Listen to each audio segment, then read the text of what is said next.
ஹரயே நமஹ. பிரேமிகம் சத்குரும் பஜே. 13வது அத்தியாயத்துடைய சாரத்தை சொல்றார். நிர்கமோ திருதராஷ்டிரஸ்ய விதுரோக்த்யா த்ரயோதசே உக்தः பௌத்ராபிஷேகேன வக்தும் ராஜ்ஞோ மகாபதம்.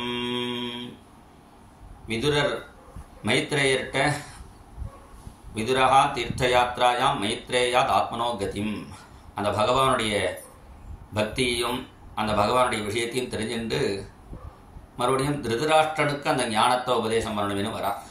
ஏன்னா இப்போ பரீட்சித்துக்கு முக்தி கிடைக்கணும்னா பித்ரு பிதாமக பிரவிதாமகா அவன் 3 பேருக்கும் முக்தி கிடைக்கணும். அவள் அப்பா வீர அபிமன்யு யுத்தத்தில் அவர் வீர சொர்க்கத்தை அடைஞ்சுட்டார். தாத்தாலாம் கிளம்ப போகிறா. பரீட்சித் இவாள்லாம் தர்மபுத்திராதிகள் அர்ஜுனன்லாம். பிதாமகர் பாக்கி இருக்கார். யாரு? திருதராஷ்டிரன்.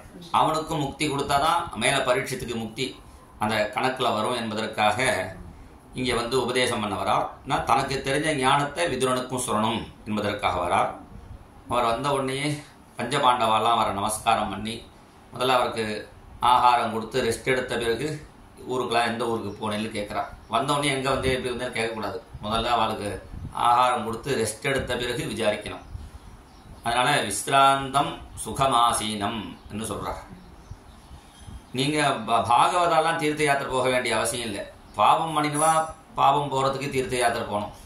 பாகவதால் எதுக்கு போகிறான்னா அந்த தீர்த்தத்தில் எல்லாரும் பாவம் விட்டுருக்காளே அந்த தீர்த்தத்தை சுத்தம் பண்ணுறதுக்காக போகிறான்ங்கிறார். பவத்பிதா பாகவதா தீர்த்தபூதா ஸ்வயம் விபோ சாதுனாம் தரிசனம் புண்ணியம் தீர்த்தபூதாகி சாதவா. அதனால்தான் சாதுகளுக்கே தீர்த்தம்னு பேர். நாராயண தீர்த்தர் விஜய தீர்த்தர்னு ஏன் சொல்கிறோம்னா அந்த தீர்த்தம் மாதிரி அவள் சுத்தம் பண்ணுவா. காலேன பலதே தீர்த்தம். தீர்த்தம் ரொம்ப லேட்டாக தான் சுத்தம் பண்ணும். சத்யா சாது சமாகமஹா, சாதுக்கள் உடனே சுத்தம் பண்ணுவார்கள் என்று சொல்லி இங்கே கொண்டாடுறார். அப்புறம் மேலும் அவ எப்படி சுத்தமாறான்னா தேஷ்வாஸ்தே ஹிகவித் ஹரிஹி, அவ ஹிருதயத்திலே பகவான் இருக்கார். ஆனால் அவள் எப்பொழுதும் சுத்தமாக இருக்கா. அவர் என்னென்ன ஊர்லாம் போனேன்னு சொல்லிட்டு கடைசியில் எதுக்குள்ளெல்லாம் போனார், துவாரகையெல்லாம். ஆனால் அங்கே யாதவாலாம் போயிட்டாங்கிறத இங்கே சொல்லலை. ஏன்னா துக்கிதான் தஷ்டுமட்சமாக. நம்ம ஒரு விஷயத்தை சொல்லி அதனால அடுத்தவளுக்கு கஷ்டம் வரும்னா அதை சொல்லக்கூடாது. சத்தியம் புரியாது பிரியம் புரியாது. சத்தியமாக இருந்தால் கூட உண்மையை சொல்லணும், பிரியமாக சொல்லணும். அதனால் அதை சொல்லலை. அப்புறம் திருதராஷ்டிரனை பார்த்து சொன்னார், நீங்கள் சௌக்கியமாக இருக்கியான்னு கேட்க நான் நிம்மதியாக இருக்கேன்னா, எத்தனை நாளைக்கு இங்கேயே சாப்பிட்டுட்டு இருக்க போகிற, ஒரு 60 வயசு ஆன பிறகு சத்சங்கத்துக்கு கிளம்பணும். நம்மளாவோ அல்லது அடுத்தவா சொல்லியாவது கிளம்பி போகணும். ஏன்னா அந்த காலத்தை மாற்ற முடியாது. எல்லாருக்கும் அந்த காலம் வந்துடும். காலஹா பரமதுஸ்தரஹா என்று சொல்லி இங்கே சொல்கிறார். நீ கிளம்பு என்று சொல்ல சரின்னு விதுரனோட கிளம்பிட்டார். திருதராஷ்டிரனும் காந்தாரியும். காலங்காத்தால தர்மபுத்திர பார்க்க வரார் பெரியப்பாவை காணும். காலமே எழுந்து பெரியவாரை நமஸ்காரம் பண்ணுறதுன்னு வழக்கம். அந்த காலத்தில் மாமனார் மாமியாரை அப்பா அம்மாவை நமஸ்காரம் பண்ணுற வழக்கம். அது மாதிரி பெரியப்பாவை காணுமே என்று சொல்ல அவருடைய சாரதி அங்கே இருக்கார். சூதர்னு பேர். சாரதிக்கு சூதர்னு பேர். இந்த இடத்துல சூத உவாச்சன்னு வரும். அது சஞ்சயன் சொல்கிறார். அவரோட திருதராஷ்டிரனுடைய சாரதி என்னையும் விட்டுட்டு போயிட்டா எங்கே போயிட்டா தெரியலேன்னு. அப்போ நாரதர் வரார்.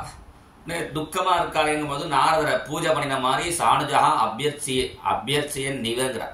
துக்க சமயத்தில் பூஜை பண்ணக்கூடாது. ஏன்னா பூஜை கரெக்டாக பண்ண மாட்டோம். அதனால் அபியர்ச்சியன் நிவன்னு எங்கள் பெரியப்பாவை காணுமே என்று சொல்ல நீ தேட போகாத, அவள் ரிஷிகேசத்துக்கு போயிருக்கா.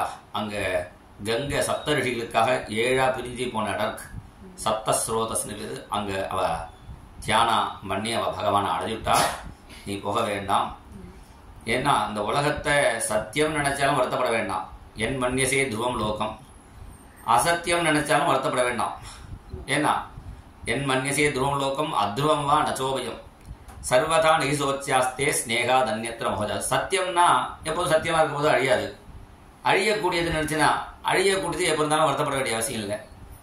இந்த உடம்பையே சரீரம் அழியக்கூடியது நினைச்சுன்னா வருத்தப்பட வேண்டாம். இந்த ஆத்மா நினைச்சுட்டோன்னா அழியாது, அப்பயும் வருத்தப்பட வேண்டாம் என்று சொல்ல மேலும் இந்த உலகத்தில் அகஸ்தானி சகஸ்தானாம் அபதானி சதுஷ்பதாம். கை இல்லவாளுக்கு கை இல்லாதவா ஆகாரமாக போயிடுறான். மனுஷியாளுக்கு மிருகங்கள்லாம் ஆகாரமாக போகிறது சில பேருக்கு. அபதானி சதுஷ்பதம், கால் இல்லாத புல்லு பூண்டெல்லாம் கால் உள்ள பிராணிகளுக்கு மாடுகளுக்கு ஆகாரமாக போகிறது. அதுலேயும் சின்ன மிருகங்கள் பெரியவாளுக்கு ஆகாரமாக போயிடுறது. ஜீவோ ஜீவசிய ஜீவனம், ஒரு ஜீவனே இன்னொரு ஜீவனுக்கு ஆகாரமாக போயிட்டு இருக்கு. அதுவும் பகவான் சிருஷ்டிக்காக தான். ஏன்னா பாம்பு அந்த தவளையை சாப்பிட்றதுனா தவளை பாம்பு நினச்சின்னா அது பாம்பாயிடும், பாம்பு கருடன் நினச்சி அது கருடன் ஆகிடும். அப்படியே அந்த சத்துருவை நினச்சி பயந்து அது உயர்ந்த நிலைக்கு அப்படியே போயிடும். அப்படியே அந்த சிருஷ்டி வச்சிருக்கு. அதனால் நீ கவலைப்படாத என்று சொல்ல நீ தர்மபுத்திரர் கவலையை விட்டுட்டார். நாரதரும் இத்திக்வா அதார்கத் சொர்க்கம் நாரத சகதும்புரு, நாரதரும் உபதேசம் பண்ணிட்டு கிளம்பினார்னு இந்த 13 அத்தியாயம் சாரம். ஸ்ரீ ஹரயே நமஹ. ஜெய் போல் சத்குரு மகாராஜ் கி ஜெய்.